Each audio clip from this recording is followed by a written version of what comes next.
आजही मला तो प्रसंग डोळ्यासमोर आला की मला रडू येतं. खरंच फॅमिली होती, त्यांच्यातल्या एका व्यक्तीचा ब्रेन डेथ झाला. मी ती छोटीशी मुलगी तयार झाली की माझ्या वडिलांचं हृदय आज दुसऱ्या कुठल्या तरी व्यक्तीच्या शरीरात ते धडधडणार आहे, म्हणजे माझे बाबा गेले नाही. दुसरा एक मृत्यूचा प्रकार आहे ब्रेन डेथ. कोमा मधनं पेशंट परत बाहेर येऊ शकतो, पण ती एक अशी अवस्था आहे की इट इज द डेथ. फक्त ब्रेन डेथ व्यक्तींचेच ऑर्गन काय एक्सेप्ट केले जातात? ब्रेन डेथ म्हणजे हे जे सगळं जे प्रेशर आहे ते प्रेशर येतं ब्रेन स्टेमवर, त्यामुळे श्वसन त्याचं बंद होतं. पण तर एखादी व्यक्ती मॅक्सिमम किती अवयव दान करू शकेल? बऱ्याच लोकांना असं वाटतं की मृत्यूनंतर मग पूर्ण डोळाच काढून घेणार का? फक्त डोळ्याचा कॉर्निया घेतला जातो. 2 कॉर्नियल ब्लाइंड लोकांना एका कॉर्नियातून दृष्टी मिळते. त्वचा डोनेट करता येते हे खूप जणांना माहिती नाहीये. स्किनचा अगदी वरचा पातळ लेअर घेतला जातो. एवढ्याशा स्किन मधनं अवयवदान केल्याने शरीराचा अंत्यसंस्कार करता येत नाही, हे खरं आहे की खोटं आहे? ट्रान्सप्लांट ऑपरेशन्स ही फिनान्शियली सर्वसामान्यांना तशी परवडणारी परवडत नाहीये. नाही. आज हजारो लाखो लोक ऑर्गन्सच्या वेटिंग मध्ये आहेत. देहदान केलं जात नाहीये. इच्छा आहे पण प्रोसेस इतकी लेंदी आहे की ते लोक गिव्ह अप करतात. सगळ्यात श्रेष्ठ दान कोणतं असेल तर जीवनदान आहे. मग आपल्या मृत्यूनंतर जिवंत व्यक्ती सुद्धा दान करू शकतात. तुमच्याच फॅमिलीतल्या जवळच्या व्यक्तीचं जर लिव्हर खराब झालं असेल तर शासकीय संस्था आहेत आणि या संस्था जे काही ट्रान्सप्लांट्स होतात याचं सगळं कायद्याप्रमाणे हे होत असतं. इथे या केसमध्ये हात हवा आहे. पहिल्यांदा त्यांनी रजिस्ट्रेशन करावं लागतं कुठला ऑर्गनसाठी. फॅमिली मेंबर्सना कळते की बाबा ऑर्गन आहे ते कोणाला डोनेट केलंय. आजचे आपले गेस्ट आहेत डॉक्टर हेमा चौधरी. यांना 30 वर्षांहून अधिक वर्षांचा अनुभव आहे. त्या सध्या प्रोफेसर आणि नेत्रविभाग प्रमुख म्हणून कार्यरत आहेत.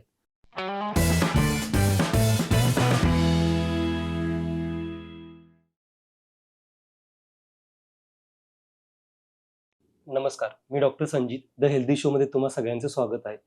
समाज म्हणून आज आपण प्रत्येक क्षेत्रामध्ये प्रगती करत आहोत. मग ते आर्थिक असू दे, तंत्रज्ञान असू दे, शिक्षण असू दे, पण एका गोष्टीमध्ये आपण कुठेतरी अजून म्हणावी तितकी प्रगती करत नाही.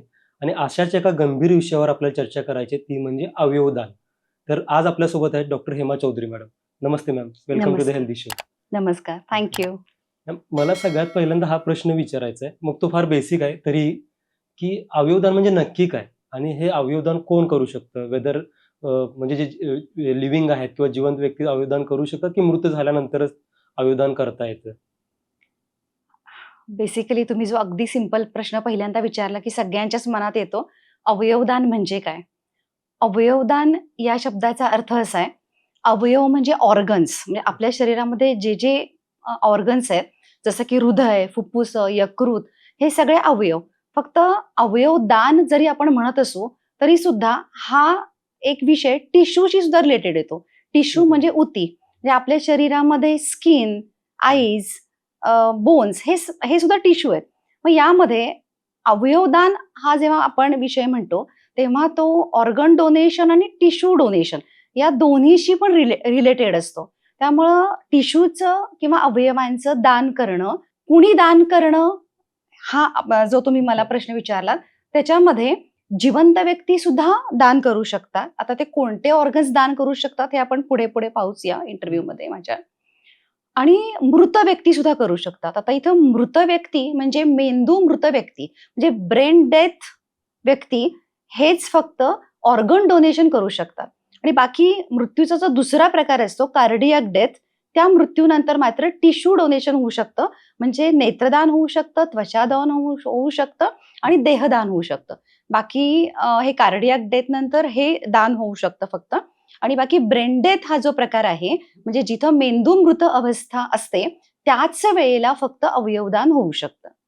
तुम्ही आता 2 प्रकार सांगितलेत डेथचे, तर याच्यामध्ये डिफरन्स काय येतो? म्हणजे ब्रेन डेथ असणारी व्यक्ती कशी असते आणि जो कार्डियाक ह्याच्या प्रॉब्लेम जो डेथ होतं तर ते काय असतं आणि डिफरन्सिएशन काय असतं?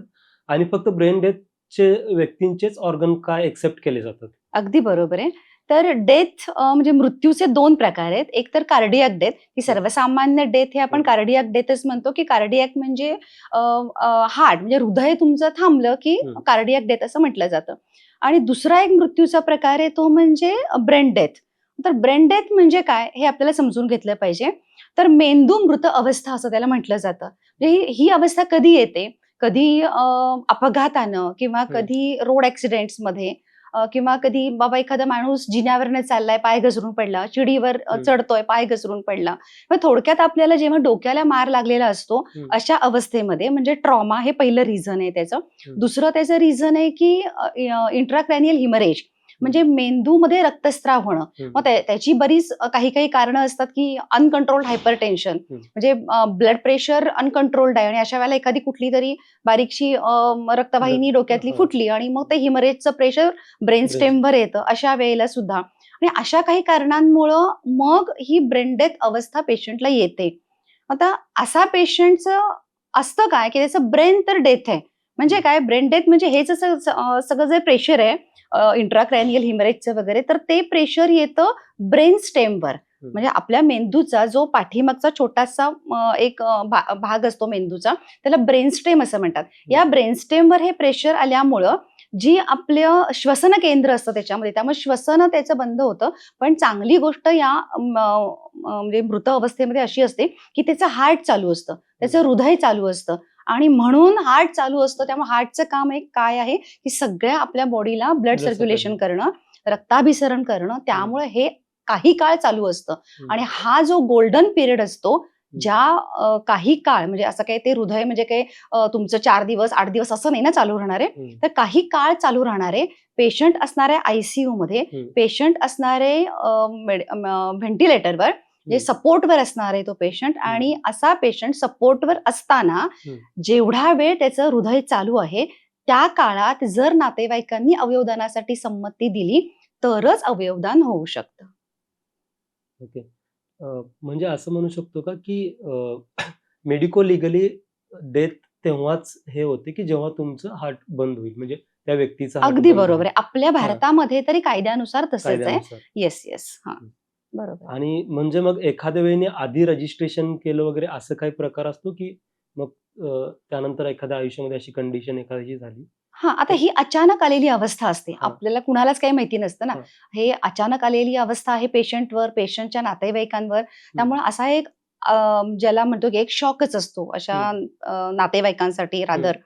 अशा वेळेला त्या नातेवाईकांना मी पहिल्यांदा हे सांगते की ही जी अवस्था असते, प्रत्येक पेशंट ऍडमिट केलेला आहे. मग प्रत्येक वेळेला प्रत्येक डॉक्टर, प्रत्येक हॉस्पिटल पेशंटला वाचवण्यासाठीच 100% प्रयत्न करणार आहेत. आणि पण ही कंडिशन अशी आहे की ती इरिव्हर्सिबल आहे. म्हणजे त्या स्टेज पर्यंत एकदा पेशंट गेला, नाईलाजानच गेले, पेशंट डॉक्टर प्रयत्न करतायतच 100%. पण ती एक अशी अवस्था आहे की त्या अवस्थेमध्ये एकदा पेशंट गेला की तो परत येणार नाहीये. म्हणून त्याला शब्द आपल्याला समजून घेतला पाहिजे की brain death, it is the death. Coma एक अशी कंडिशन असू शकते, पण कोमा ही वेगळी कंडिशन आहे. कोमामधनं पेशंट परत बाहेर येऊ शकतो. असे आपण कितीतरी घटना ऐकलेल्या आहेत, पाहिलेल्या आहेत की बाबा काही महिन्यांनी कोमातनं बाहेर आला, काही वर्षांनी कोमातनं बाहेर आला. परंतु ही अवस्था अशी आहे की या अवस्थेतनं पेशंट परत बरा होणार नाहीये. आणि ही गोष्ट ऍक्सेप्ट करणं नातेवाईकांना सोपं नाहीये, लक्षात घ्या. त्यामुळं इथं पेशंटच्या नातेवाईकांचं व्यवस्थित काउन्सिलिंग करणं, त्यांना समजावून सांगणं. प्रत्येक हॉस्पिटलमध्ये एक ट्रान्सप्लांट कोऑर्डिनेटर असतो, ट्रीटिंग फिजिशियन्स असतात, ट्रीटिंग डॉक्टर्स असतात. अशा वेळेला त्या डॉक्टरांनी, त्या हॉस्पिटलच्या स्टाफनी त्या पेशंटच्या नातेवाईकांना अत्यंत संवेदनशीलतेनं हे समजावून सांगितलं जातं की बाबा अशी आता तुमच्या जीवलगच आहे, कोणीतरी फॅमिलीतलाच आहे, असं झालेलं आहे दुर्दैवानं, खूप वाईट घटना आहे, परंतु आता तुम्हाला या कंडिशनमध्ये अवयवदानाची संधी आहे. जे तुमचे चांगले अवयव आहेत त्या कंडिशनमध्ये, त्या स्थितीमधले ते अवयव दुसऱ्या कुणातरी व्यक्तीला, जो व्यक्ती एंड स्टेज ऑर्गन फेल्युअर होऊन अवयवाची वाट पाहतोय की कुणीतरी मला दान करेल आणि कुणीतरी मला माझा जो खराब झालेला ऑर्गन आहे तो मला कुठून तरी मिळेल आणि मला एक नवीन जीवनाची संधी मिळेल, असा जो पेशंट वाट पाहतोय, अशा पेशंटला दान होऊन ते अवयवदान होऊ शकतं. आपण पहिल्यांदा म्हटलं की 2 प्रकारचे असतं, म्हणजे जिवंत व्यक्ती करू शकतो आणि मृती करू शकतो. अगदी बरोबर आहे. आता जे आपण सगळं अगदी आता जे आपण बोललो एवढा वेळ, ते ब्रेन डेथ नंतरचं ऑर्गन डोनेशन झालं. मी जे मगाशी बोलले की जिवंत व्यक्ती सुद्धा दान करू शकतात, तर जिवंत व्यक्तींचं सुद्धा अवयवदान होऊ शकतं. ते काय काय होऊ शकतं, तर आपल्याला टिश्यू म्हणजे आता ब्लड डोनेशन तर होते, म्हणजे ब्लड हा पण एक टिश्यू आहे. तर टिश्यू डोनेशन मध्ये ब्लड डोनेशन आपण आता अगदी रुटीनली झालं. फार पूर्वी 100 वर्षांपूर्वी ब्लड डोनेशन किंवा इव्हन 25-30 वर्षांपूर्वी सुद्धा ब्लड डोनेशन करायला सुद्धा लोक पुढे येत नव्हते. पण आता ते यूज टू झालंय, म्हणजे आता आपण अगदी इझिली ब्लड डोनेशन करतो. तसंच जिवंतपणी अगदीच म्हणजे हा विषय थोडा वेगळा आहे, पण हेअर डोनेशन सुद्धा होऊ शकतं. म्हणजे ज्या महिलांचे केस सुंदर आहेत, लांब आहेत, म्हणजे लांब म्हणजे त्यांची उंची एक सर्वसाधारणपणे 13 इंचपेक्षा जास्त आहे, अशा व्यक्ती हेअर डोनेशन पण करू शकतात. मग हे हेअर डोनेशन कुणाला उपयोगी पडतं, तर कॅन्सरग्रस्त रुग्ण असतात, त्यांचं किमोथेरपीमुळे वगैरे खूप हेअर लॉस होत असतो. अशा व्यक्तींसाठी हे हेअर डोनेशन केलेले हेअर्स कोप फॉर कॅन्सर नावाच्या संस्था आहेत, त्यांना ते वीक तयार करून देतात. म्हणजे हेही आपल्याला या निमित्तानं मला सांगायला आवडेल. तर आता अवयवदान असा जिवंतपणे अवयवदान असा जेव्हा विषय येतो, तेव्हा मग आपल्याला 2 किडनीज असतात. तर 2 किडनीज पैकी 1 किडनी जर तुमच्या जवळच्या फॅमिलीतल्या व्यक्तीची कुणाची जर किडनी खराब झाली, तर तुम्ही त्याला बाय लॉ 1 किडनी देऊ शकता. पार्ट ऑफ लिव्हर देऊ शकता. म्हणजे लिव्हर हा आपल्या पोटातला सगळ्यात मोठा आणि महत्वाचा ऑर्गन आहे. तुमच्याच फॅमिलीतल्या जवळच्या व्यक्तीचं जर लिव्हर खराब झालं असेल काही कारणांनी, तर पार्ट ऑफ लिव्हर तुम्ही देऊ शकता. मग म्हणजे काय, तर पार्ट ऑफ लिव्हर म्हणजे काय, तर लिव्हरचा थोडा भाग, सगळंच लिव्हर काढून नाही द्यायचंय, तर थोडंसं पार्ट त्याच्यातलं काढून द्यायचंय. आणि मग लिव्हरची रिजनरेशनची पॉवर चांगली असल्यामुळं जेवढा पार्ट तुम्ही दिलेला आहे, डोनेट केलेला, त्या व्यक्तीच्या शरीरात पण जेवढं लिव्हर होतं तेवढं ते होतं, आणि ज्याला तुम्ही छोटा तुकडा दिलाय त्याच्या शरीरात पण ते जेवढं असायला पाहिजे नॉर्मली तेवढा त्याचा साईज होतो. असं त्यामुळं 1 किडनी आणि पार्ट ऑफ लिव्हर आपण लाईव्ह डोनेशन करू शकतो. बोन मॅरो पण लाईव्ह डोनेशन करू शकतो आपण. ओके. मग याच्यासाठी जी प्रोसेस आहे ती सेम असते, म्हणजे जे गव्हर्नमेंटचे जे काही लॉज असतील वगैरे, अगदी ती जे ब्रेन डेथ पेशंट जे डोनेशन करतात ते डिफरंट असतं, आणि जे लाईव्ह किंवा बिकॉज इट इज रिलेशन मध्ये होतं. हो, अगदी बरोबर आहे. आता हे जे सगळं अवयवदान आहे ना, मग ते जिवंतपणी असू दे किंवा ब्रेन डेथ नंतरच असू दे, तर हे आपल्या भारतामध्ये सध्या त्याच्यासाठी ऍक्ट आहे. 1994 साली त्याच्यासाठी ऍक्ट आला, त्याला थोटा ऍक्ट असं आपण म्हणतो, म्हणजे transplantation of human organs and tissue act असा तो ऍक्ट आहे. त्या ऍक्ट अंडर हे सगळं काम होत असतं. त्याच्यासाठी वेगवेगळ्या शासकीय संस्था आहेत, जसं की नॅशनल लेव्हलला नोटो, NOTTO, नोटो, नंतर रोटो म्हणजे रिजनल लेव्हलवर, स्टेट लेव्हलवर सोटो, आणि आपल्या रिजन वाईज परत ZTCC, अशा या शासकीय सगळ्या संस्था आहेत. आणि या संस्था हे सगळं ब्रेन डेथ नंतरचं किंवा लाईव्ह हे सगळं जे काही ट्रान्सप्लांट्स होतात याचं सगळं कायद्याप्रमाणे, या सगळ्या रूल्स प्रमाणे हे होत असतं.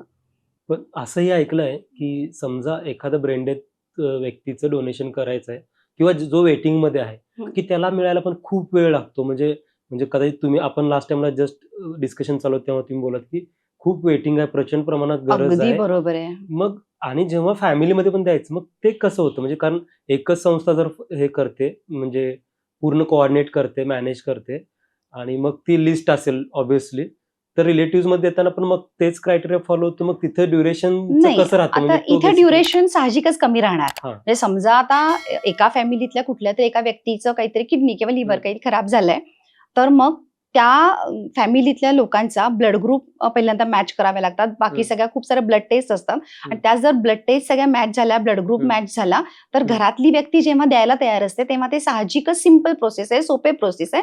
फक्त हे कायद्यानुसार होतं, मी म्हणतेय का सारखं, कारण का हे त्या फॅमिलीतल्या लोकांनीच डोनेट करायचंय.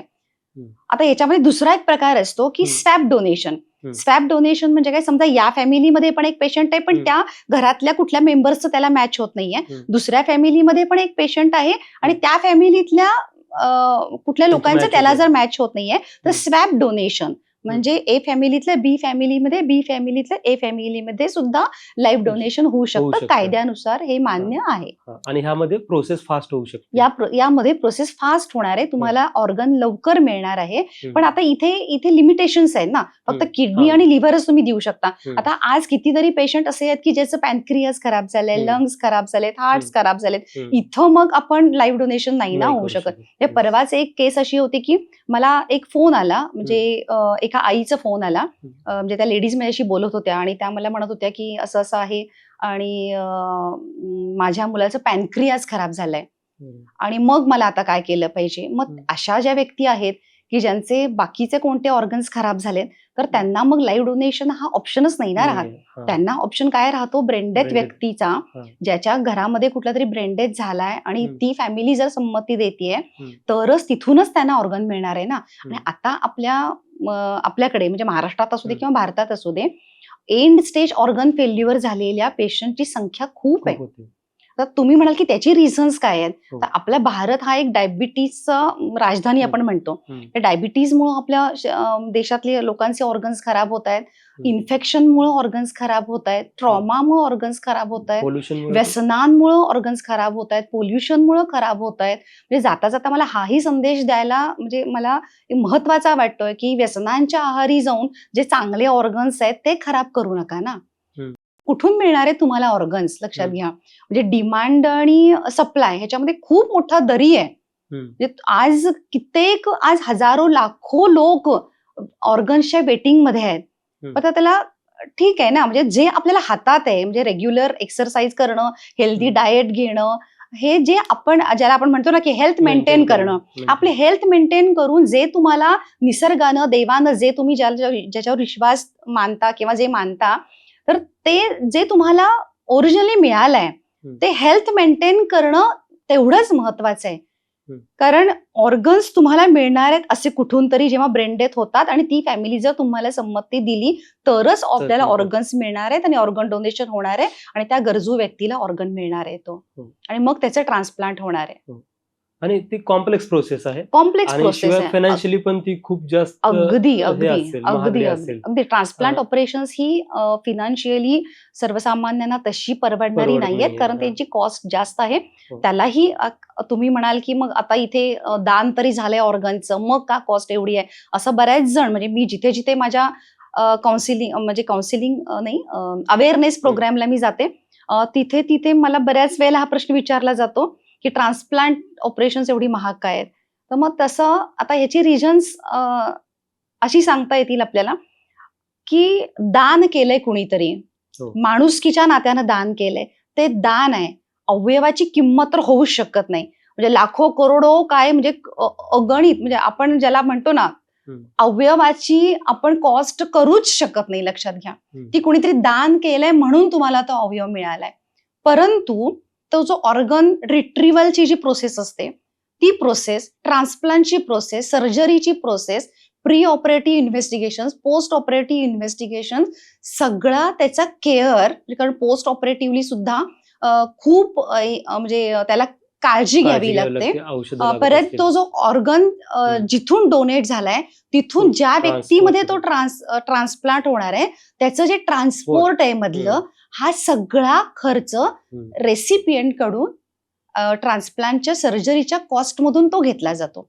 परत तो ऑर्गन प्रिझर्व्ह करण्यासाठी जे काही सोल्युशन्स असतात, प्रोसेस आहे, त्याचा सगळ्याचा खर्च मिळून ही थोडी आपल्याला सध्या तरी भारतामध्ये कॉस्टली आहेत ट्रान्सप्लांट्स. मॅम, तुम्ही मगाशी बोलत की हे अवयव दान आहे, दान असल्यामुळे की याच्यामध्ये आर्थिक व्यवहार होत नाहीयेत आणि म्हणजे ऑब्व्हियसली नातेवाईकांना ते पैसे वगैरे काही मिळत नाहीयेत, आणि मग तुमची संस्था सारख्या पण काम करतात त्याच्यामध्ये. मग त्या कशा काम करतात? कारण आता हा भाग कळाला की बाबा याच्यामध्ये जो खर्च येतो तो बेसिकली ऑर्गन रिट्रॅव्हल पासून तो ट्रान्सपोर्ट आणि मग ते पोस्ट ऑफ केअर आणि ह्याच्यामध्ये जो खर्च येतो, आणि त्याच्यामुळेच ऑर्गन डोनेशन जरी फ्री असलं तरी पुढे जे हे होतं ट्रान्सप्लांट होतं की त्याला खर्च आहे सध्या तरी, आणि त्याच्यामुळे त्याच्यामध्ये पैसे दिसतात किंवा लागतात. पण ह्या बाकीच्या ज्या गोष्टी आहेत, म्हणजे तुमच्यासारख्या ज्या संस्था काम करतात, तर त्या कशा काम करतात? आता the federation of organ and body donation ही महाराष्ट्रातील एक NGO आहे.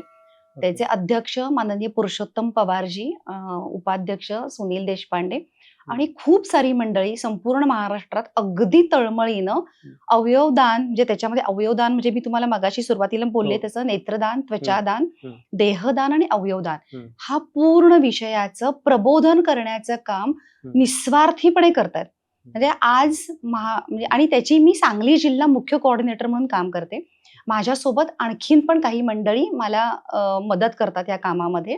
आम्ही सगळेजण मिळून हे काम करत असतो आणि सगळेजण इथे कुठेही म्हणजे जिथे जिथे आम्हाला प्रबोधनासाठी बोलवलं जातं तिथं एक पैसाही न घेता आम्ही निस्वार्थीपणे हे काम करत असतो. उद्देश हाच आहे की जास्तीत जास्त लोकांना या विषयाची शास्त्रोक्त माहिती मिळावी.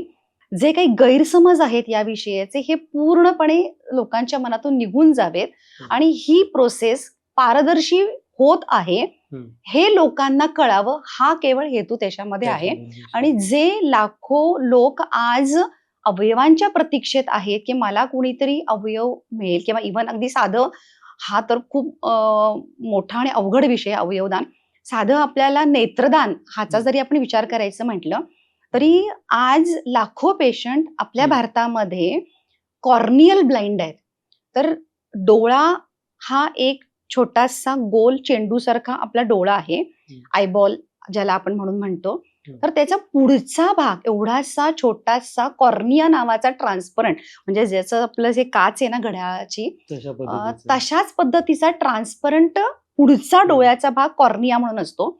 आणि तो आज लाखो लोक असे आहेत की त्यांचा तो ट्रान्सपरंट कॉर्निया ओपेक झालाय, म्हणजे अपारदर्शक झालाय आणि म्हणून त्यांना दिसत नाहीये.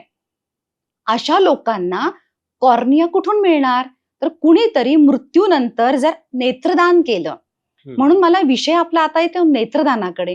तर नेत्रदान करणं म्हणजे तरी काय? बऱ्याच लोकांना असं वाटतं की मृत्यूनंतर मग असा तो गोल असा तो पूर्ण डोळाच काढून घेणार का वगैरे, असं काही नाहीये. फक्त सगळी अँटीसेप्टिक प्रिकॉशन्स घेऊन सगळे ट्रेंड डॉक्टर्स लोक, टेक्निशियन लोक, तर पूर्ण काळजी घेऊन फक्त डोळ्याचा कॉर्निया घेतला जातो, तिथे तसाच पार्ट ठेवला जातो. अजिबात चेहरा विद्रूप वगैरे काहीही दिसत नाही. पण हा एवढासा कॉर्निया उपयोगी कोणाला पडतो? जे कॉर्नियल ब्लाइंड आहेत. आणि एक कॉर्नियाला 5 लेयर्स असतात. त्या 5 लेयर्स सेपरेट करून 2 कॉर्नियल ब्लाइंड लोकांना एका कॉर्नियातून दृष्टी मिळते. म्हणजे एका व्यक्तीच्या 2 कॉर्नियातनं 4 ब्लाइंड लोकांना दृष्टी मिळते. आणि हे केवढं मोठं काम आहे. पण आज आपल्या भारतीय समाजामध्ये मृत्यूनंतर नेत्रदान करायला सुद्धा तयार होत नाहीत. म्हणजे आम्ही लोकांना तळमळीनं हे सांगतोय की कमीत कमी कुठलाही मृत्यूचा प्रकार असू दे, तुम्ही नेत्रदान करू शकता. म्हणजे तुम्ही कार्डियक डेथ नंतर करू शकता, ब्रेन डेथ नंतर करू शकता. कुठल्याही मृत्यूनंतर 6 तासाच्या आत एक जरी तुम्ही कॉल केलात की बाबा ठीक आहे, माझ्या जीवलगाचं मृत्यू झालेला आहे, पण मी नेत्रदान तरी करायला तयार आहे, कॉर्नियल डोनेशनला तरी काहीच हरकत नाहीये. बरं, हे एवढं सिंपल आहे की एक जरी तुम्ही कॉल केला, तर सांगलीचा जर विचार केला आपण, तर सांगली जिल्ह्याचा, तर सांगली जिल्ह्यामध्ये 10 आय बँक खूप चांगल्या रीतीनं काम करणाऱ्या आज ऍक्टिव्ह आहेत. अगदी एक फोन कॉल जरी कोणाचाही जरी गेला तरी सुद्धा ही आय बँक, जेवढं काही तुमचं आय बँक आणि तुमचं घर याच्यामधला जो काही कालावधी आहे प्रवासाचा, तेवढा वगळता ती एक 15 ते 20 मिनिटाच्या आत तुमच्या घरात येते, हॉस्पिटलमध्ये येते, जिथे पेशंटचा डेथ झालाय तिथे ती येते. तिथून फक्त कॉर्निया एक 15 ते 20 मिनिटाच्या आत तो रिट्राईव्ह केला जातो.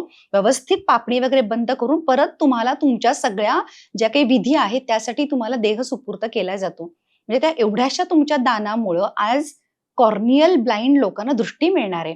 आणि तुम्ही म्हणाल की असे कॉर्नियल ब्लाइंड असतात का लोक? तर असे दर दिवशी 5 कॉर्नियल ब्लाइंड लोकांची भर पडते. तुम्ही महाराष्ट्रामध्ये की भारतामध्ये? आपल्या महाराष्ट्रात. तर त्याचं कारण तुम्ही जर विचारलं तर म्हणजे सर्वसाधारणपणे आपल्याकडे असं असतं की बाबा डोळ्यांची काळजी फार कमी घेतली जाते, है ना. जसं बाकीच्या ऑर्गन्सची काळजी घेतली पाहिजे तशी डोळ्याची पण काळजी घेतली पाहिजे. बऱ्याच वेळेला असं असतं की बाबा शेतकरी आहे, शेतात काम करतोय, असं काहीतरी काम करत असताना एखादं झाडाचं पातं लागलं, झाडाची फांदी लागली, मग तो कॉर्नियाला इजा होते, किंवा इव्हन इन्फेक्शन होतं मग त्याच्यामध्ये, किंवा काहीतरी केमिकल्स उडाली आहेत, म्हणजे कुठले पण ट्रॉमा, काहीतरी लागलंय कॉर्नियाला, इन्फेक्शन झालंय, अशामुळे मग हा कॉर्निया ब्लाइंड होतो, म्हणजे तो ओपेक होतो. आणि मग अशा वेळेला त्याला नेत्रदानाशिवाय दुसरा काही ऑप्शन नाहीये. कुणीतरी डोनेट केलेलाच कॉर्निया त्याला मिळणार आहे. किंवा असे पण काही कॉर्नियाचे आजार असतात, म्हणजे कॉर्नियल ब्लाइंड नाहीये पण कॉर्नियाचा काहीतरी आजार झालाय, तिथे ट्रीटमेंट म्हणून सुद्धा असा कॉर्निया लागतो. आज आम्ही एक डॉक्टरांचा ग्रुप आहे, त्याच्यामध्ये मी बऱ्याच वेळेला पाहते की बाबा असा टिश्यू हवाय, असा पेशंट हवाय, मग कुठेतरी डोनेशन झाल्याशिवाय मिळणार नाहीये ना. त्यामुळे नेत्रदान सुद्धा खूप महत्वाचं आहे. दुसरा भाग येतो त्वचा. मला विचारायचं होतं एक आणखी, आता तुम्ही जसं म्हटलं की कार्डियक डेथ मध्ये आपण आय डोनेशन करू हो शकतो. हो मग कार्डियक डेथ मध्ये आणि काय काय करू शकतो? म्हणजे स्किन डोनेशन पण होऊ शकतं का, अगदी किंवा आणखीन अगदी काय रिलेटेड? कुठल्याही मृत्यूनंतर स्किन डोनेशन पण होतं. ओके. स्किन म्हणजे त्वचा. तर त्वचा डोनेट करता येते हे खूप जणांना माहिती नाहीये. हो. म्हणजे जवळजवळ 100 लोक आपण जर घेतली तर हम्म. त्याच्यातल्या जवळजवळ 95 किंवा 98 लोकांना माहित नाही की त्वचा डोनेशन पण होऊ शकतं. तर स्किन डोनेशन हा काय प्रकार आहे आणि तो कोणाला उपयोगी पडतो हे पहिल्यांदा आपण बघूया. हम्म. तर बर्न पेशंटला हम्म. कुठल्याही कारणाने जरी भाजलं, आता भाजण्याची आज 1000 कारण आहेत. हम्म. म्हणजे की बाबा बऱ्याच वेळेला हे स्त्रियांच्यात असं असतं की बाबा काहीतरी कुठेतरी आग लागली आणि म्हणून भाजलं, किंवा कुठेतरी उकळतं दूध पडलंय, पाणी पडलंय, लहान मुलं खेळत असतात इकडे तिकडे, गरम पाणी आहे, त्या गरम पाण्याने भाजलं. भाजण्याची पण जशी आपण नेत्र खराब होण्याची कारणं वेगवेगळी आपण कारणं. बघितली, तशी भाजण्याची पण बरीच कारणं आहेत. कुठेतरी गॅस सिलेंडरचा स्फोट झाला आणि कशाचा तरी स्फोट झाला. तर अशा भाजलेल्या पेशंटला आम्ही जेव्हा मेडिकलचं शिक्षण घेतलं तेव्हा 20 ते 25च्या पुढे टक्के जर भाजलेला पेशंट असेल तर त्याला मरणाशिवाय पर्याय नव्हता. आज स्किन डोनेशन मुळे अशा बर्न पेशंटला जगण्याची संधी आहे. म्हणजे परत त्याला जीवनदान मिळणार आहे, लक्षात घ्या. तर हे जीवनदान म्हणजे मी बऱ्याच वेळा असं म्हणते की सर्व दानात श्रेष्ठ दान कोणतं असेल तर ते जीवनदान. आपण दान म्हणजे बऱ्याच वेळेला आपण जीवन बऱ्याच प्रकारचं आपण दान करत असतो. तर प्राणदानात परम श्रेष्ठम असं म्हटलंय. तर सगळ्यात श्रेष्ठ दान कोणतं असेल तर जीवनदान आहे. मग आपल्या मृत्यूनंतर हा जो गुडघ्याच्या खालचा पायाचा भाग आहे किंवा मांडीचा भाग आहे, म्हणजे पायाची स्किन, जास्तीत जास्त पाठीची स्किन डोनेशन जर परवानगी दिली त्या फॅमिलीनं तर स्किन डोनेशन मध्ये घेतली जाते आणि अशा या बर्न पेशंटला दिली जाते. मग इथे बर्न पेशंटला प्रॉब्लेम काय असतो हे पहिल्यांदा आपल्याला समजून घेतलं पाहिजे की का ही त्वचा जीवनदायिनी ठरणार आहे. तर बर्न पेशंट मध्ये 3 प्रॉब्लेम्स असतात. थोडंसं मध्ये मी तुम्हाला हे करतो, पण जसं की आपण बघितलं की आय डोनेशन मध्ये काही विद्रुपीकरण होत नाही, म्हणजे तसंच बऱ्यापैकी तो पेशंट आपण अगदी बरोबर केला जातो. मग स्किन डोनेशन मध्ये पण तसंच आहे. स्किन डोनेशन मध्ये सुद्धा किती लेअर अजिबात चेहरा नाही सॉरी तुमचं शरीर विद्रूप होत नाही. कारण का मी तुम्हाला म्हणलं की पायावरचा, आता समजून सांगण्याच्या दृष्टीने मी तुम्हाला सांगतेय की जसं जेंट्सचं ते दाढी करायचं जे मशीन असतं ना, तसाच एक छोटा इन्स्ट्रुमेंट असतं डर्मॅटोम नावाचं. त्या डर्मॅटोम नावाच्या इन्स्ट्रुमेंट सगळी काळजी घेऊन स्किनचा अगदी वरचा पातळ लेअर घेतला जातो. म्हणजे त्याला अगदी आपलं जे कांद्याचं वरचं एक पांढरं असं पातळ पापूद त्याच्यापेक्षा सुद्धा थिकनेस न बारीक अगदी वरचा लेअर घेतला जातो. रक्त सुद्धा येत नाही. म्हणजे आज हे आम्ही स्वतः पहिल्यांदा पाहिलं जेव्हा आम्हाला सुद्धा हे नुकतंच चालू झालंय ना सगळं. आज आपल्या सांगलीमध्ये doctor Dilip Patwardhan sir, doctor Avinash Patil आणि रोटरी यांनी स्किन बँक चालू केली आणि आज आपल्या सांगलीमध्ये स्किन डोनेशन सुद्धा होत आहे. त्यामुळं हे सगळं आम्ही पाहून आज आम्ही तुम्हाला सांगतोय. तर रक्त सुद्धा येत नाही, असं वरचा अगदी पातळ लेअर घेतला जातो आणि मग जेवढ्या भागातली स्किन घेतलीये तेवढा भाग व्यवस्थित बँडेजिंग करून पेशंटच्या नातेवाईकांना पुढच्या सगळ्या विधीसाठी तो देह दिला जातो. पण ह्याच्यातनं एवढ्याशा स्किन मधनं फायदा आहे बर्न पेशंटला की जो आज मरणाच्या जवळ गेलेला असतो. त्याला 3 प्रॉब्लेम्स असतात बर्न पेशंटला. एक, त्याला भयंकर वेदना असतात, कारण का सगळी नर्व एंडिंग म्हणजे स्किन हा आपला वरचा सगळ्यात लेअर आहे, तर सगळेच नर्व एंडिंग ओपन झाल्यामुळे त्याला भयंकर वेदना असतात. म्हणजे आज जर तुम्ही कुठेतरी हॉस्पिटलमध्ये बर्न पेशंट जर पाहिला तर त्याच्या ज्या मरण यातना असतात ना त्या आपल्याला म्हणजे अगदी काय म्हणतो की आपल्याला असं वाटतं की बापरे केवढ्या वेदना आहेत त्या पेशंटला. दुसरा त्याला प्रॉब्लेम असतो की त्याचं डिहायड्रेशन होतं. म्हणजे संपूर्ण आपल्या स्किनचं काम काय वॉटर बॅलन्स करणं, तर तो सगळा वरचा लेअर गेल्यामुळे सगळं पाणी उडून जायला लागतं. आणि तिसरा प्रॉब्लेम असतो की त्याला सेप्टिक होतं, म्हणजे त्याला इन्फेक्शन होतं. आणि या स्किन कुणी जर भल्या माणसानं ही डोनेट केलेली स्किन त्या व्यक्तीच्या त्या बर्न भागावर अशी नुसती पांघरली जाते. म्हणजे एक मी तुम्हाला उदाहरण त्यासाठी देते की आज थंडी आहे, आता डिसेंबर महिना आहे, जर असं आपण थंडीपासून प्रोटेक्शन करण्यासाठी एखादा आपण शाल किंवा चादर घेऊ तशा पद्धतीनं ती नुसती स्किन त्याच्यावर अशी पसरली जाते. 3 प्रॉब्लेम्स त्याचे ह्याच्या 3ही प्रॉब्लेम्स सॉल्व्ह होतात. एक, नुसतं त्याचं सगळ्या ज्या वेदना अगदी कमी होतात, त्याचं हायड्रेशन मेंटेन होतं आणि त्याला इन्फेक्शन होत नाही, जे की त्याला डेथ पर्यंत नेणारे हे 3 प्रॉब्लेम्स आहेत. या 3 प्रॉब्लेम्स पासून सोल्युशन मिळतं आणि मग तो पेशंट बरा होऊ शकतो. आज आपल्या सांगलीमध्ये जवळजवळ म्हणजे 25 ते 28% बर्न पेशंट सुद्धा आज अशा स्किन डोनेशनमुळे वाचलेले आहेत, सर्व्हाइव्ह झालेले आहेत. पण आपण मगाशी जसं बोलत होतो की लिव्हर डोनेशन असू देत, किडनी डोनेशन असू देत किंवा इनफॅक्ट एनी अदर ऑर्गनचं डोनेशन असू दे, त्याच्यामध्ये तो मॅच होणं फार गरजेचं आहे. पण मग हेच आय डोनेशन आणि स्किन डोनेशनला पण ऍप्लिकेबल होतं का? नाही, स्किन डोनेशनला तर नाहीच. कुठल्याही व्यक्तीची स्किन कुणालाही, कारण आपण तो शेवटी बरं. तात्पुरताच लेअर हम्म. आपण करणार आहे ना, तो हम्म. निघूनच गेलेला असतो. कारण मी जे मगाशी तुम्हाला जे सगळं समजावून सांगितलं, तर इथे तर अजिबातच होत नाही. आय डोनेशनच्या बाबतीत पण, कारण आय म्हणजे कॉर्नियाला ब्लड सप्लायच supply. नसतो. हां, त्यामुळं तिथेही काही मॅचिंगचा काही संबंध येत नाही. फक्त हे कोण करू शकत नाही. तर नेत्रदानाच्या बाबतीत मला सांगायला आवडेल, की कुणाचं, बरेच लोक मला हा प्रश्न विचारतात, की बाबा आमचं मोतीबिंदूचं ऑपरेशन झालंय, मग आय डोनेशन होतं का?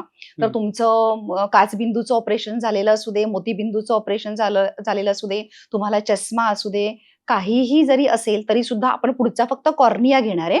त्यामुळे कॉर्निया ट्रान्सपरंट असला की झालं. असा कुणीही व्यक्ती आय डोनेशन करू शकतो.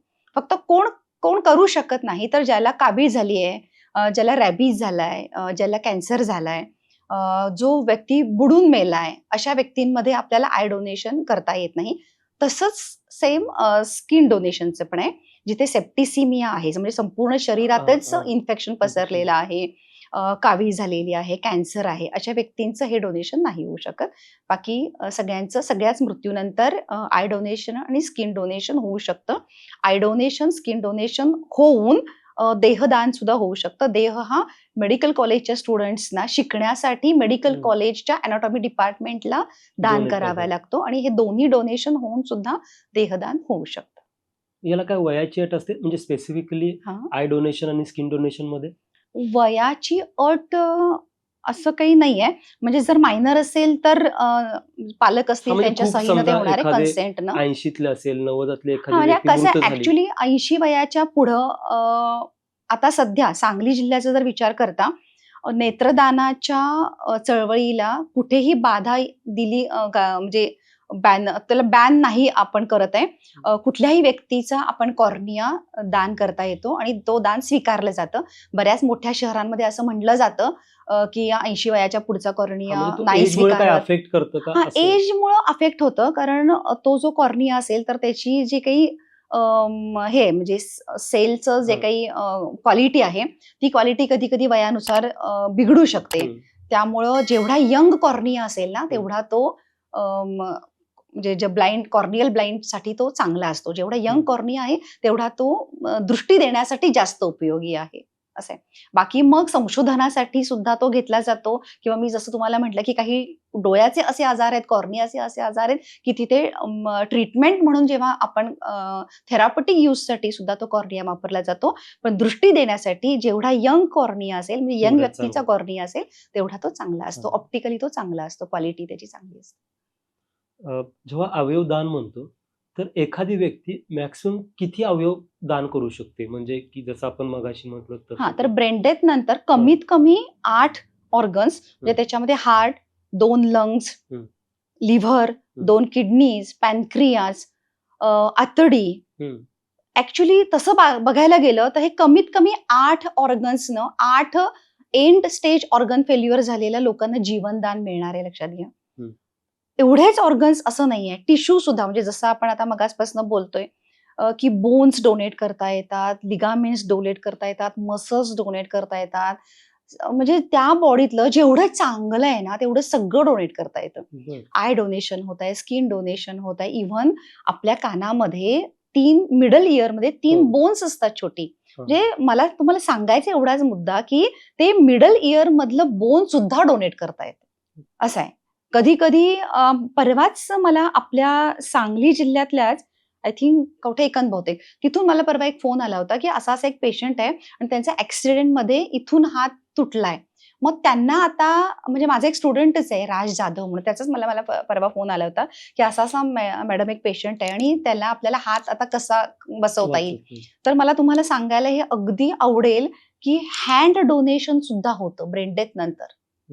तुम्ही इमॅजिन करा, हाताचा तुकडा म्हणजे समजा इथून हात तुटलाय, तर परवाच्याच केसबद्दल इथल्या सांगली जिल्ह्यातल्याच त्यांनी पण रजिस्टर करावं लागतं. आता तुम्हाला आपलं मगासपासून जे बोलणं चाललंय ना, की हे डोनेट केलं आणि उपयोगी पडतंय, पण ज्यांचं हे काही खराब आहे, ज्यांना ऑर्गन हवा आहे, त्यांनी काय करायचंय? आता इथे या केसमध्ये हात हवा आहे, तर त्यांनी काय करायचंय? तर त्यांना जिथे अशी ट्रान्सप्लांट ऑपरेशन्स होत आहेत अशा हॉस्पिटलमध्ये पहिल्यांदा त्यांनी रजिस्ट्रेशन करावं लागतं. कुठला ऑर्गनसाठी, म्हणजे आता समजा आता आपल्या सांगलीतलंच जर विचार केला तर उशकाल हॉस्पिटलमध्ये आता सध्या किडनी ट्रान्सप्लांटला मंजुरी मिळालेली आहे.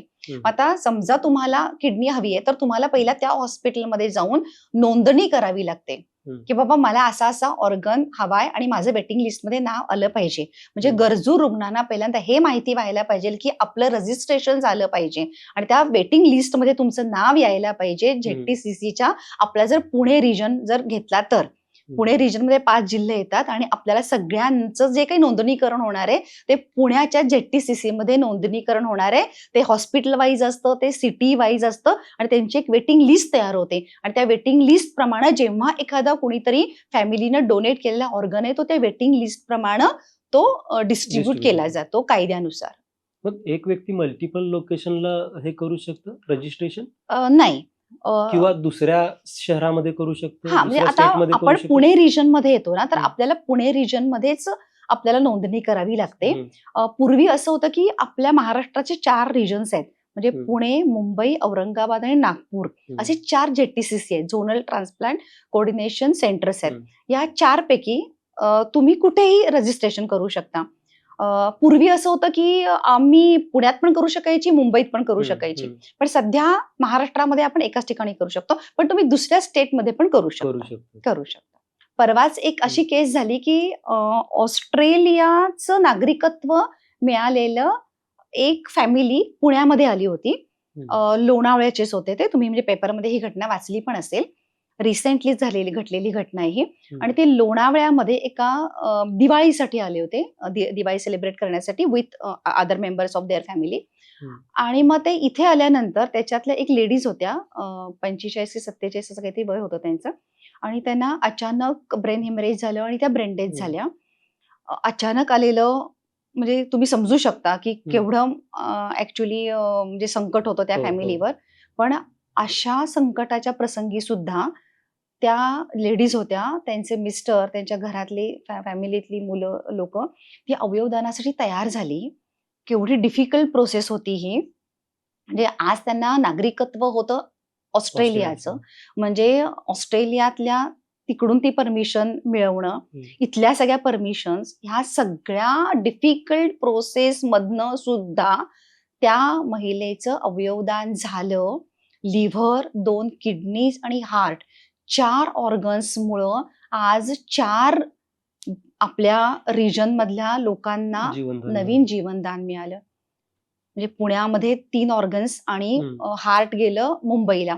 अशा रीतीनं 4 आपल्या महाराष्ट्रातल्या लोकांना, जिला ऑस्ट्रेलियाचं नागरिकत्व मिळालेलं आणि ती आली भारतामध्ये आणि तिचं ब्रेन डेथ झालं आणि त्यांनी परमिशन दिली म्हणून या 4 लोकांना आज नवीन जीवनदान मिळालं. मॅडम, जसं आपण म्हणजे हे काय म्हणता असं की ओपन सिक्रेट म्हणू शकतो की रिलिजियस आस्पेक्ट खूप आहे याच्यामध्ये, ज्याच्यामध्ये की देहदान केलं जात नाहीये. म्हणजे खूप लोकांना हे माहित असतं, म्हणजे सो कॉल इंटेलेक्च्युअल असू देत किंवा एज्युकेटेड फॅमिलीज मध्ये पण हे पाहतो की माहित असतं पण ते केलं जात नाहीये.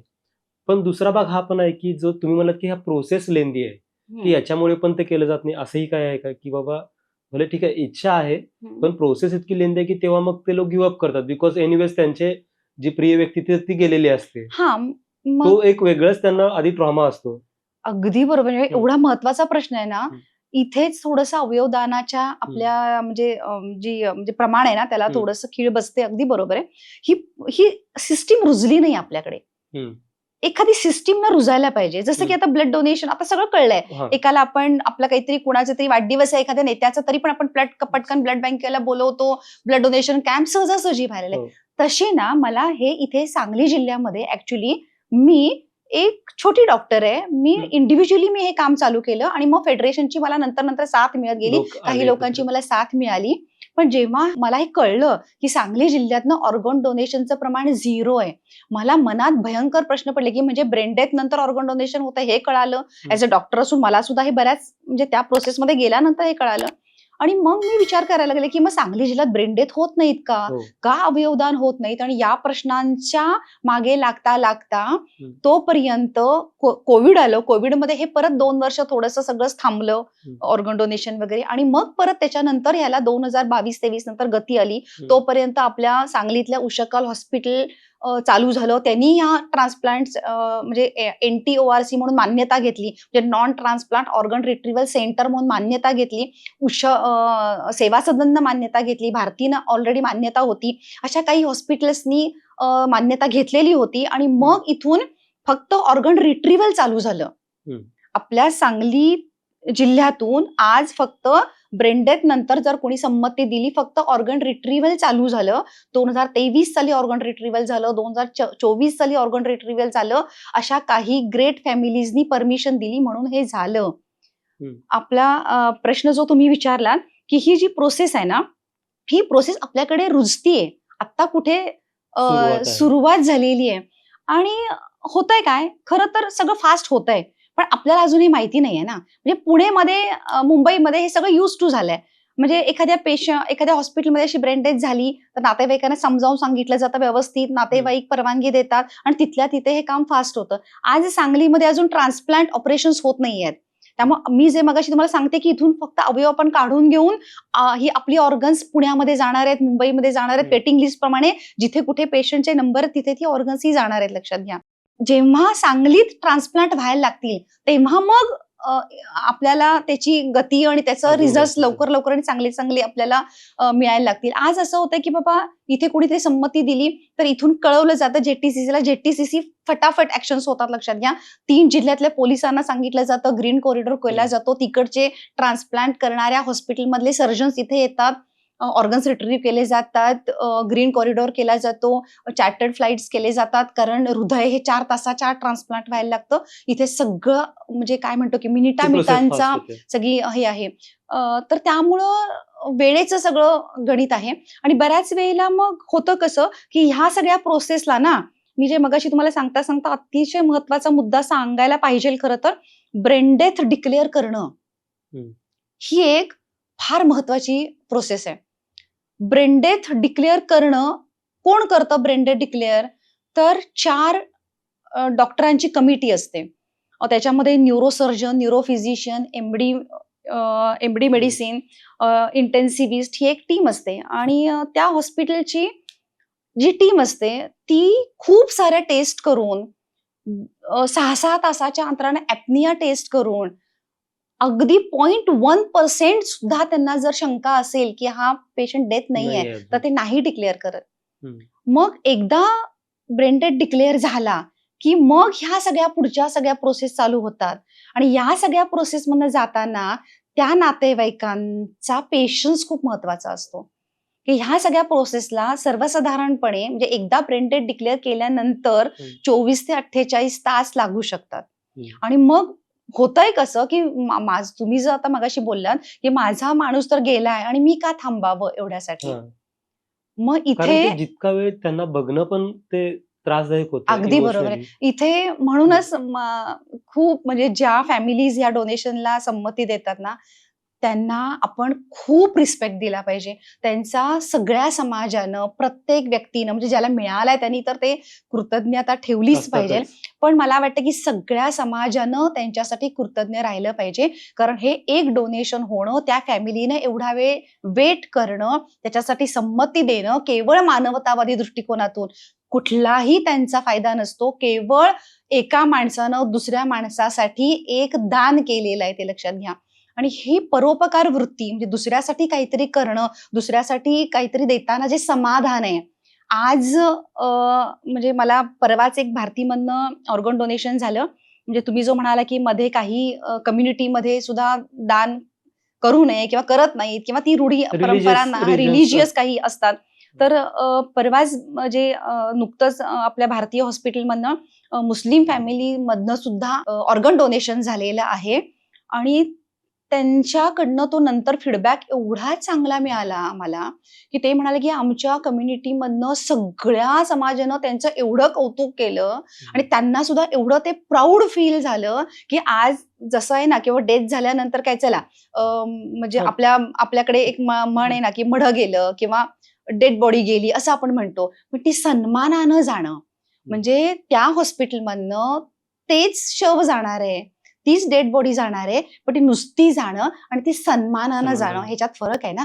त्यांना ते एवढं नंतर फील झालं ना, की आज आम्ही ऑर्गन डोनेशनचा निर्णय घेतला समाजाच्या विरोधात जाऊन काही लोकांच्या, पण ते एवढे सॅटिस्फाईड होते, ते एवढे म्हणजे त्यांना एवढा त्याचा म्हणजे आनंद नंतर वाटत होता, की आज आमच्यामुळं कुणाला तरी जीवनदान मिळालं आणि आज आमचा जो सन्मान झाला. आणि प्रत्येक आपली जी हॉस्पिटल्स आहेत तिथली, भारती असू दे, सेवा सदन असू दे, उषकाल असू दे, ह्या सगळ्या ही सगळी प्रायव्हेट हॉस्पिटल्स आहेत. इथूनच तर सध्या ऑर्गन डोनेशन होत आहे आणि चांगल्या पद्धतीनं होत आहे आणि खूप चांगल्या रीतीनं ही हॉस्पिटल्स मॅनेज करतात. म्हणजे ऑर्गन डोनेशन हे तर मॅनेज होतंयच, पण त्याच्यानंतरचा जो आहे म्हणजे ऑर्गन्स रिट्रीव्ह केल्यानंतर त्या फॅमिलीला दिला जाणारा सन्मान हा सगळ्यात महत्वाचा आहे. आणि हा सन्मान जेवढा दिला जाईल प्रत्येक हॉस्पिटलकडनं, तेवढं मग लोक या अजून ऑर्गन ते लवकर डोनेशनसाठी एक्सेप्टन्स आणखीन करतील. ती प्रोत्साहित होतील असं मला वाटतंय. आणि ते आपल्या सांगलीमधनं घडतंय. आणि त्या बाबतीत ज्या काही डोनर फॅमिलीज आहेत त्या सॅटिस्फाईड आहेत. कधी-कधी काहीतरी घडू शकतं, की त्या डोनर फॅमिलीला म्हणून मी सगळ्या हॉस्पिटल्सना या तुमच्या चॅनलमधनं मी विनंती करू इच्छिते, की जिथे-जिथे ऑर्गन डोनेशनला ज्या फॅमिली परवानगी देतायत ना, त्यांना शेवटच्या म्हणजे त्यांना आपण त्यांच्या आपल्या ॲम्ब्युलन्समधून त्यांचं जे काही डेड बॉडी आहे ती त्यांच्या घरापर्यंत पोहोचवण्याचं काम आज आपली हॉस्पिटल्स करतायत. पण तिथे कुठेही दुर्लक्ष करू नका. त्यांच्या फॅमिली सोबत तुम्ही शेवटपर्यंत हॉस्पिटलमधलं कुणीतरी स्टाफनं राहणं गरजेचं आहे. त्यांच्या सोबत म्हणजे मी जेव्हा अशा आपल्या सांगली जिल्ह्यातनं जिथे-जिथे डोनेशन्स होतात, तेव्हा बऱ्याच वेळेला मला कळतं. मग मी जाते. मी मुद्दाम म्हणजे त्यांचं डोनेशनचं काम, रिट्रीव्हलचं काम, हॉस्पिटलचं काम, डॉक्टरांचं काम हे सगळं चालू असतं. त्यांची पण धावपळ चालू असते. ते काम सोपं नाहीये. पण त्या फॅमिली सोबत कुणीतरी थांबलं राहणं पाहिजे गरजेचं आहे. असं मला वाटतं. आणि त्यांना आपण सोबत देणं, त्यांचा रिस्पेक्ट करणं, त्यांना आदर देणं हे सगळ्या समाजाचं काम आहे. मॅम, ह्या गोष्टी तुम्ही म्हणजे बघता, जवळून अनुभवता. पण तुम्हाला अशी एखादी घटना आठवते का, की म्हणजे ह्या सगळ्याच तसे कॉम्प्लेक्स आहेत. म्हणजे कोणतेही डिसिजन वाटतं अगदी. तितकं आपण बोलतो इतकं ईझी नाही आहे. त्या फॅमिलीला ना प्रॅक्टिकलमध्ये ते करताना म्हणजे ट्रॅव्हल घेताना त्या हॉस्पिटलला अगदी. आणि ट्रान्सप्लांट होताना पण. त्यातूनही तुम्हाला एखादी घटना विशिष्ट अशी काय वाटते का, जी बाबा ती फारच वेगळी, जी तुमच्या मनाला लागून गेली अशी? 2023 साली उषकाल हॉस्पिटलला NTORC म्हणून मान्यता मिळाली आणि काही महिन्यातच तिथे एका मोदानी नावाची एक फॅमिली होती. त्यांच्यातल्या एका व्यक्तीचा ब्रेन डेथ झाला आणि मी तिथे गेले होते. तर मी मगाशी तुम्हाला म्हटलं, की त्या फॅमिलीमध्ये 4 छोट्या-छोट्या मुली. तर त्यांना जेव्हा पहिल्यांदा काउन्सिलिंग करण्यात आलं हॉस्पिटलमधनं, की बाबा असं-असं तुझ्या बाबांचा ब्रेन डेथ झालाय आणि असं-असं तुझ्या बाबांचं हृदय कुठल्यातरी गरजू व्यक्तीच्या हृदयात परत धडधडेल. तर तिला ते फॅमिलीतल्या लोकांनी कुणीतरी समजावून सांगितलं आणि ती छोटीशी मुलगी म्हणजे एवढं ना मला तर मी अक्षरशः त्यावेळेला रडले. म्हणजे आजही मला तो प्रसंग डोळ्यासमोर आला, की मला रडू येतं खरंच. म्हणजे ती छोटीशी मुलगी तयार झाली कारण का की माझ्या वडिलांचं हृदय आज दुसऱ्या कुठल्यातरी व्यक्तीच्या हृदयात ते शरीरात ते धडधडणार आहे. म्हणजे माझे बाबा गेले नाहीत. माझे बाबा आज हृदयरूपी जिवंत आहेत आणि हीच आपण कन्सेप्ट खरं तर समजून घेतली पाहिजे, की इथे खरं तर आपल्याला मृत्यू नाहीच आहे. मृत्यूनंतरचं जीवन म्हणजे जिंदगी के बाद भी जिंदगी. म्हणजे आज मेल्यानंतर सुद्धा मृत्यू नाहीच ना. तुम्ही अवयवरूपी तुम्ही कुठल्यातरी व्यक्तीच्या शरीरात जिवंत आहे. म्हणजे ही किती मोठी एक भूमिका आहे आणि ही मला वाटते समाजाने समजून घेतली पाहिजे आणि आपल्या जवळच्या मृत्यूचा ब्रेन डेथ झालाय, दुर्दैवी घटना घडली आहे, पण आज आपला जीवलग गेला नाही. तो अवयवरूपी कुठेतरी जिवंत आहे. अशा भावनेनं आपण दानासाठी पुढे आलं पाहिजे असं मला वाटतं. आणि जेव्हा हे दान होतं ना, तेव्हा ज्याला मिळणारे ऑर्गन त्याच्यासाठी तर हे नवीन जीवनदान आहे, लक्षात घ्या. त्याला तर नवीन जीवनदान मिळणारच आहे. पण त्याच्यावर डिपेंडंट जी फॅमिली असते, म्हणजे त्या फॅमिलीला सुद्धा आज आपण एक नवीन उमेदीचं आयुष्य देऊ शकतो असं मला वाटतं. म्हणजे एक व्यक्तीच जिवंत राहणार नाहीये, त्याच्या सोबतचे त्याच्या फॅमिलीतले सगळ्या व्यक्तींना नवीन एक जीवनाची आशा मिळते. जेव्हा अवयवदान केलं जातं आणि ते ज्या पण एक 4-5 लोकांना ज्यांनाही दिलं जातं, तर त्या फॅमिली मेंबर्सना कळते की बाबा त्यांच्या जे प्रिय व्यक्तीचं ऑर्गन आहे ते कोणाला डोनेट केलंय? नाही, अजिबात नाही. By law, by act donation झालेलं म्हणजे रेसिपियंटला अजिबात कळू दिलं जात नाही, की कुणाचं तुम्हाला ऑर्गन मिळालंय. हे बाय लॉ, बाय रूल गुप्त ठेवलं जातं. दान हे गुप्त ठेवलं जातं. म्हणजे डोनरलाही पण कळत नाही. हां, नाही त्यांनाही कळत नाही. हां. रेसिपियंटला माहिती आहे. डोनरलाही कळत नाही, की तो ऑर्गन कुणाला हां, दिला आणि गेला. रेसिपीला कळत की कुणाला मिळालंय. रेसिपियंटला पण कळत नाही, की तो ऑर्गन कुठून म्हणजे कुणाचा आलाय. आणि हे मला वाटतं योग्यच आहे.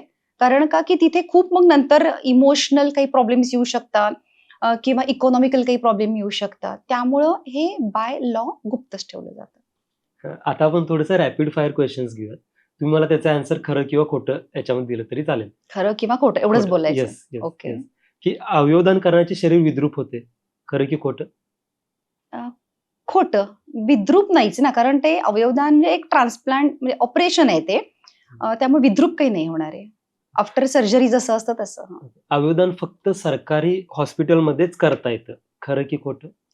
खोटं. सरकारी पण करता येतं, प्रायव्हेट पण करता येतं.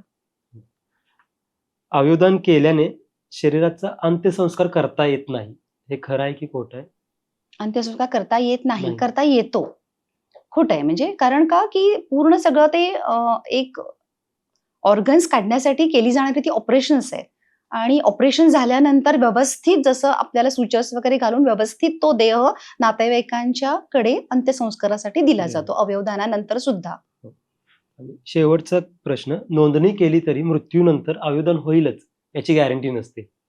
हां, बरोबर आहे. म्हणजे आपल्या एवढी म्हणजे त्याच्यामध्ये कॉन्ट्रोव्हर्सी आहे ना, म्हणजे नोंदणी केलेल्यांपैकी 1% सुद्धा डोनेशन होत नाही. म्हणजे अगदी आय डोनेशन असू दे, स्किन डोनेशन असू दे किंवा देहदान असू दे किंवा अवयवदान असू दे. म्हणजे ॲक्चुअली नोंदणी करणं गरजेचं आहे. कारण का, की बाबा तुमची इच्छा आहे अवयवदान करायची, नेत्रदान करायची, त्वचादान करायची, हे तुमच्या फॅमिलीतल्या लोकांना माहिती असायला पाहिजे. ह्यासाठी रजिस्ट्रेशन केलं पाहिजे आणि सांगितलं पाहिजे नातेवाईकांना, की अशी-अशी माझी इच्छा आहे. कारण नंतरचं काम हे नातेवाईकच करणार आहेत. त्यामुळं म्हणजे तुम्ही असं म्हणताय, की नोंदणी केली तरच अवयवदान होतं असं काही नाहीये.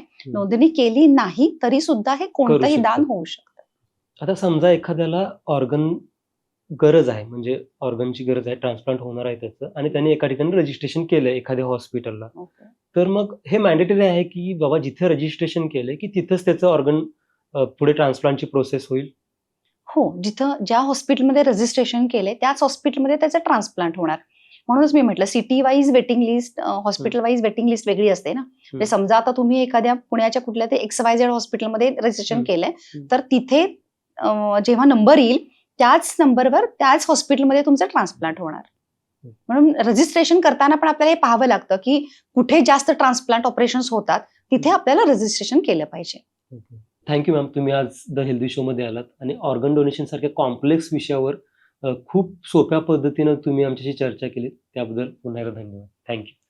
धन्यवाद. एवढंच लक्षात ठेवा, चिता में जाएगी राख बन जाएगी, चिता में जाएगी राख बन जाएगी, कब्र में जाएगी मिट्टी बन जाएगी.